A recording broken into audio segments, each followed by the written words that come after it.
Hey everyone, thanks for joining us today. One of the things I want to talk about is, and I see it time and time again, churches get confused by it, the laws behind it are confusing. It's taxes. Everybody hates that word. They're especially confusing and complicated when you're dealing with churches and pastor salary, staff salary, and stuff like that. Jesus tells us to give unto Caesar what is Caesar's, and give unto God what is to God's. Now we need to back up for a minute, okay? Tax exempt doesn't mean you're exempt from all taxes. As a church, as a tax-exempt organization, there are certain taxes you have to pay, certain taxes you don't pay. I've worked with churches that are paying taxes they shouldn't, not paying taxes they should. Here locally, there was a church that believed that tax-exempt meant exactly that. You were exempt from all taxes. They weren't submitting the withholding taxes to the IRS or the state. They get a letter from the IRS saying that they owe taxes. The IRS literally showed up at their door.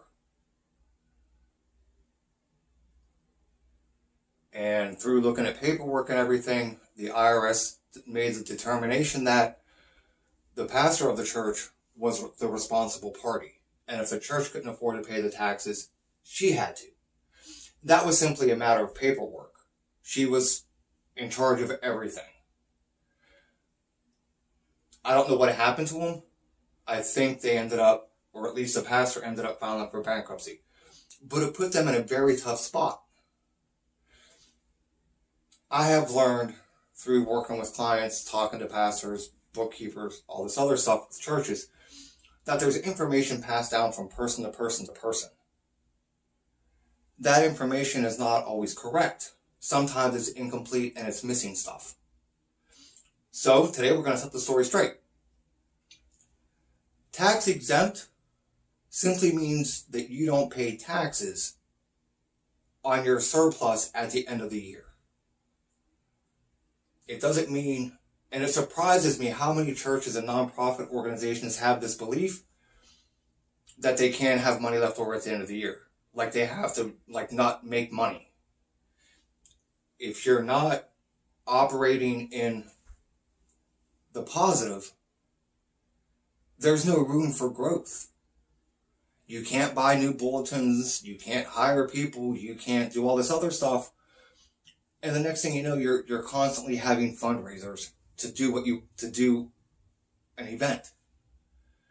Listen, you're allowed to have money left over at the end of the year. Tax exempt just means you don't pay taxes on it. The taxes that churches don't have to pay are, you don't pay federal unemployment taxes, you don't pay state unemployment taxes, you don't pay property taxes. Now the property tax side is a little bit confusing. You don't pay property taxes as long as you're using the property for tax exempt purposes. Okay? So if you have a church and you own that building and you're using it to conduct church services, you're tax exempt from that. You're not paying property taxes. If you have land that is undeveloped and is just sitting there, you will pay property taxes on that until you have something built and you're moved into it and you're using it for the tax exempt reasons. Okay? Now, in most states, I know here in North Carolina, it's not, when a tax exempt organization buys property, it's not automatic. It's not, there's additional paperwork you have to fill out. Here you have to fill out to be recognized by the county tax department as tax exempt, that a tax exempt organization owns that property. If you don't do that, they're going to assess taxes on it at the end of the year. And here in North Carolina, they're a year behind. So you'll have to pay the first year taxes. And then you fill out the application to be considered tax exempt. And going forward, you should not pay property taxes on that. You're also exempt from sales tax. Again, it's not something that's automatically done. You'll fill out a form with the Department of Revenue, and they'll do one of two things. You have two options here. They'll give you a letter that says you're exempt from sales tax. You can take that and give it to all your different vendors that you buy stuff from, and they won't charge you sales tax. The other thing you can do is keep track of your receipts, and the Department of Revenue will reimburse you your sales taxes that you've paid twice a year. You just have to keep up with the receipts. The other taxes that and again, there's paperwork that you have to fill out to be able to do that. It's not automatic. You have to ask for it. They're not just going to give it to you. Okay, there's all these forms that you have to fill out to get that. When it comes to property taxes, some states are different, so please check with your state, check with your county. I work with churches that pay property taxes, and they're primarily in common law states such as Pennsylvania and Louisiana, where they pay property taxes on a portion of the building that they're renting out. And then they pay state or city income taxes on the portion of revenue that they generate from renting that out. Each state's different, each state has different requirements, but as a general rule, as a tax-exempt organization, you're exempt from property taxes. The other taxes that one of the things that it's confusing, and a few years ago there was all this media press over a parking lot tax. That was a little bit different. That's called unrelated business taxable income. Okay, what this church was doing, they was renting out their parking lot to the local businesses for parking spaces. They were doing it with in a consistent manner, and it was consistent, it was regular, and they were making money from it. Unrelated business income is taxable. One of the key things to look at with unrelated business, does it take on the look and feel of a retail establishment? For example, if a church has a cafe, and we see them a lot, like in the mega churches, they have cafes. Some of them are only open during church service. That income is probably not taxable for the church. It's exclusively for the church members. It's not open to the public. There are some that the cafe is open 7 days a week to the general public. That income could potentially be, at minimum, reportable. They may have to pay taxes on it. There's a lot of different things that go into play with that, especially if you're paying your employees to be there. If you're paying people to be there, they're selling it to the general public. It has the look and the feel of a retail establishment. It's consistent. It's ongoing. It's not just a one-time thing. That's probably taxable income for them on that portion of the income, the bottom line income that they make. That's one of the most confusing tax laws for nonprofit organizations, of any of them. The other one is rent. The IRS recently changed that. Up until 2000, I believe it was 19. If you were a tax-exempt organization and you were renting your space out to another, whether you were renting out your sanctuary to a church on days that you weren't having church so they could get started, you were renting it out to AA, NA, Boy Scouts, Girl Scouts, whatever.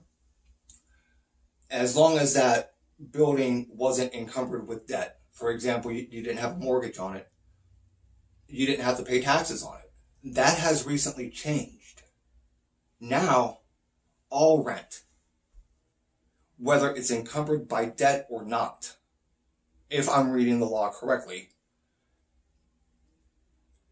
is at minimum reported on your, you would do a 990, I believe it's a 990 INT, to at minimum report that income. Whether you pay taxes on it or not, that's a little bit of a different story. It depends on how that law reads. Again, I would check into it. I will check into it and keep you guys updated as I get more information about that. One of the most confusing things I think when it comes to salary is pastor's pay. I get asked that question constantly. Pastors are taxed a little bit differently. They're taxed as employees, but they're also taxed as subcontractors, as independent contractors, sole proprietors, whatever you want to look at it. Their salary, the base salary is taxable for federal employment, federal withholdings, Social Security, Medicare. The housing allowance is exempt, or it's taxed. Social Security and Medicare is withheld from the housing allowance. Federal income taxes is not. I'll be honest with you. I may have it backwards, but it's not subject to all taxes. So a portion of that housing allowance is subject to self-employment taxes at the end of the year. I work with pastors, and every year they have this conversation with their church because the church doesn't withhold taxes. They don't withhold federal taxes and Social Security, Medicare. But they add that 13%. Okay, Social Security is Social Security and Medicare is 7.65% for the employee. That's deducted from the employer's paycheck or the employee's paycheck. Another 7.65% that the employer contributes. But they, for whatever reason, they add 13% into the pastor's salary. What that does, that creates a higher tax liability at the end of the year for the pastor. The church believes that they're doing the right thing and they're helping the pastor out because they are putting that 13% into their paycheck. But if they add 13% to it, they're not taking taxes out. So they're actually increasing the liability. The best way to do it is just have the taxes withheld. Ministers do have the option of opting out of Social Security and Medicare. Personally, I don't know why anybody would do that. It makes no sense to me whatsoever. You're not paying into Social Security. So when you retire, you can't draw from it. There is a 2-year period. You have 2 years to opt back into it. You know, a big one for me is love offerings. And again, it comes down to information being passed from one person to the next. You know, one pastor asks somebody else something, and they're passing on this information without knowing all the details behind it. Love offerings are taxable income. Is taxable income. You have to report that. And he said, but the church doesn't give me a 1099. They don't give me a check. They just give me cash. Regardless of how you get it, whether it's cash or a check, it's still taxable income. It's still reportable income. The church doesn't necessarily have to give you a 1099. They should, but it's still your responsibility as the pastor of the church, the guest speaker at a church, to do the right thing. The Bible tells us that we are supposed to do all things as if we are doing it unto the Lord. The Bible tells us in Romans that all authority is ordained and approved and appointed by God. And we are to follow that authority. Tax exempt does not mean you are exempt from the laws that govern them. Going back to salaries, this actually happened to my wife. She was working for a church-run daycare center. And the church treated all the employees the same way they treated the pastor of the church. And they weren't withholding all the right taxes. At the end of the year, she had to pay extra taxes because the church wasn't holding enough. The Social Security and the federal withholding taxes, whether it's the federal income tax, Social Security, Medicare, those only apply to clergy members. It doesn't apply to the lay members of the church. Okay? It's just the clergy members. Now, speaking of clergy members, There's also requirements because we can't, as a pastor myself, we can't say everybody's clergy member for the different tax breaks, the housing allowances, all that other stuff that they get, right? I mean, we can't do that. There are requirements that defines a clergy member in the eyes of the IRS. And again, they're there to protect the clergy members and make sure that, people aren't taking advantage of that. They have to teach. They have to preach. They have to perform sacraments, communion. And not just once a year. Look, you can't preach once a year and give sacraments once a year and say that you're a clergy member legally, right? I mean, if we're doing things up and up, if we're doing things the way that we're supposed to and we're abiding by the laws that govern us, then that's wrong. And these are things that I've seen. These are things that I've witnessed. These tax laws and these requirements, they're there for a reason. I've worked for a ministry that was paying the founder minister that did all the work. They were paying his rent. They were paying his car payment. They were paying his utility bills. They were paying his cell phone bill, car insurance, car payment. But he wasn't getting a salary. Now, in this case, and it happens, probably more than I would like to know, these things, those extra support that he's getting from his ministry are fringe benefits. Usually fringe benefits are not taxable or they're taxed at a lower rate. But because he didn't have a salary attached to it, those benefits that they're paying for, those fringe benefits, the car payments, the utility bills, the rent, all of that, those are taxed as self-employment. That becomes the wages, and that's subject to taxes. The danger in that is there was a guy that ministered through music, and his ministry did the same thing. They send this ministry a letter that says because they were paying 100% of his expenses, they were reclassed as a for-profit corporation. They lost their tax-exempt status. I'm not saying that we don't support our pastors, right? The Bible says that we give the laborer their due. We don't muzzle the mouth of the ox. Things like that. So I understand that perfectly fine. Churches are not, any tax-exempt organization is not subject to unemployment taxes. You don't pay federal unemployment taxes, and in most states, you don't even pay state unemployment taxes. Most states have a reimbursement policy for tax-exempt organizations.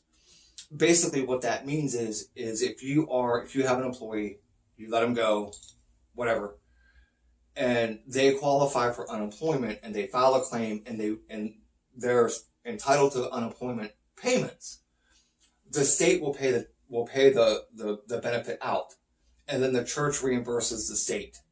With for-profit businesses, it's the other way around. You pay state unemployment taxes every quarter. Excuse me. Federal unemployment taxes, depending on the amount, is either every quarter or every year. It's all based on the amount of wages you pay. With tax-exempt organizations, as churches are, you don't pay federal unemployment taxes.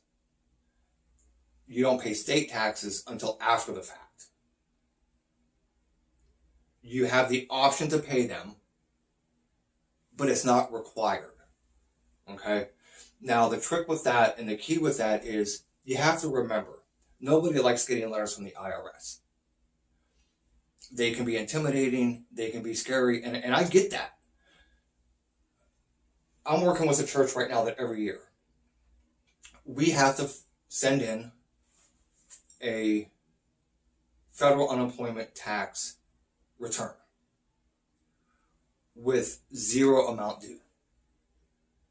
Simply because when the church first got started and they brought staff on and they had the ability and the means to pay salaries, their payroll company was paying unemployment taxes. They find out 5 years down the road that they've paid these taxes unnecessarily and stop filing their reports. The IRS sends them a compliance letter that says, hey, we're kind of checking in on these unemployment taxes that you haven't paid in a few years. So we call the IRS, let them know, hey, we're tax exempt. And the rep that we were talking to said, okay, fine, you don't have to pay them, but just, send in a zero amount due tax return every year because we've got them in the past. So they're kind of like a creature of habit, right? Once you submit one form, you have to keep doing it, and it's hard to get them to change that sometimes. Work together or don't work together. The IRS, look, they make mistakes. I've had to call them. I've probably spent more time on the phone with the IRS these last 5 years than I would ever care to. They do make mistakes. They're willing to work with you as long as you're willing to work with them. I mean, if you call them all upset with an attitude, you get what you give, right? They're there to help, and they will help. I've spent hours on the phone with one IRS agent over an issue that was their mistake. Now, there was a lot of paperwork and stuff we had to go through to get to that result. But they are there to help you, and they will take their time to help you. When you get a letter from them, they're going to tell you what it's about. They're going to give you a tax form, whether it's a 940, 941, 990, whatever. They're going to tell you what quarter and what year. It's your job then and your responsibility then to go back and find what they're looking for. See, you want to be prepared when you call them. It makes the conversation a lot easier. So just kind of, and again, everybody kind of freaks out when they get those letters. I had a church I'm working with. They get this letter from the IRS and they call me and I'm telling you, they were in a panic. And I told their bookkeeper, I said, calm down. We'll work through this, but we got to see what's going on first. And I asked him, I said, just out of curiosity, what gives? You're extremely upset about this. The church down the road from them, and this is what he told me. He said the church down the road, there were 5 different 3-letter agencies that showed up, and they were taking stuff out in boxes and all this other stuff, and like on a TV show, right? And I told him, I said, look, that's not just IRS stuff. They were doing something way bigger than that, right? So just, and that's why knowing this stuff is so important, knowing these tax laws and these, especially when it comes to payroll. You got to get that stuff right. Even if you have a payroll system, that system is only going to work and spit out the information that you put into it. If you have that set up wrong, you're not taking the right amount of deductions or, whatever, that information is going to be wrong. And then you get into a little bit of problems, right? So make sure that if you have that payroll system set up, that it's being used correctly. When it comes to pastors, make sure, and again, it comes back to love offerings and, what happens if I go to another church and I'm speaking at another church, or if I do a wedding, or I do a funeral or whatever, that money is still considered taxable income. Legally, you have to report it. There's no getting around.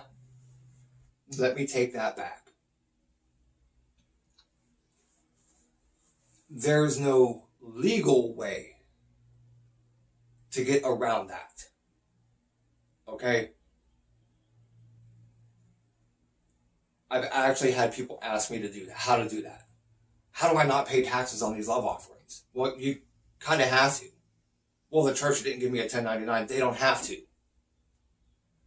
They should, to protect them for documentation purposes. But even if they don't, you still have to pay it.